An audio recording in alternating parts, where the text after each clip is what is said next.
taksiga chiqdik, issiq kun, ketyapmiz. Taksiz konditsionerni yoqib qo'yganda u yoqqa qaraydi, bu yoqqa qaraydi. Oxiri bir narsa esiga tushib ketib, birodarlar, konditsionerni yoqib qo'ydim. Biror hech sovutmayapti. Birortasini oynasi ochiq emasmi, qaranglarchi desa, orqada bitta biz bilan ketayotgan sherigimiz oyna taraf ochiq ekan deydi. Shuni yopib qo'ying debdi. Yopib qo'ydi. Yopgandan keyin mashinani ichi sovishni boshladi.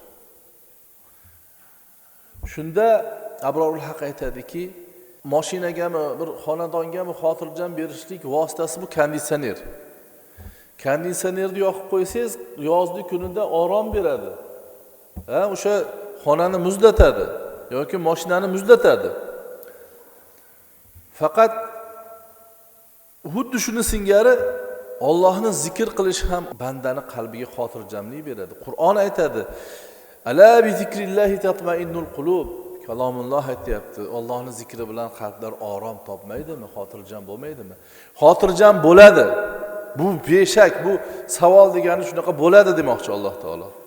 Lekin konditsionerni qachon foydasi bilinadi, xonaga rohat beradi, bu xonani muzlatadi, issiqda sizga rohat beradigan bir holatiga keladi.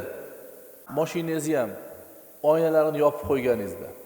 Siz aytayotgan zikrlar, ibodatlar ham qalbingizni xotirjam qiladi, qalbingizga taskinlik beradi, bunda shubha yo'q.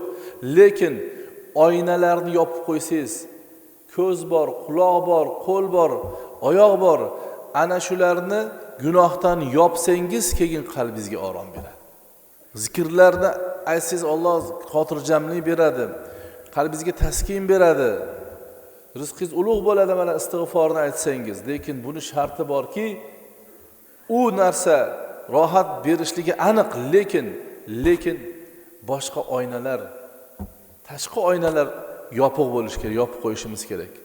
Ko'zimizni haromdan, qulog'imizni turli xil yomon narsalardan, g'iybat va bo'xton va yolg'ondan, tilimizni, qo'l oyog'imizni qanchalik ehtiyot qilib yopsak, u shunda bizni qilayotgan zikr va tasbih va istig'for va ibodatlarimiz bizga xotirjamlik beradi, qalbimizga itminon beradi, taskin beradi.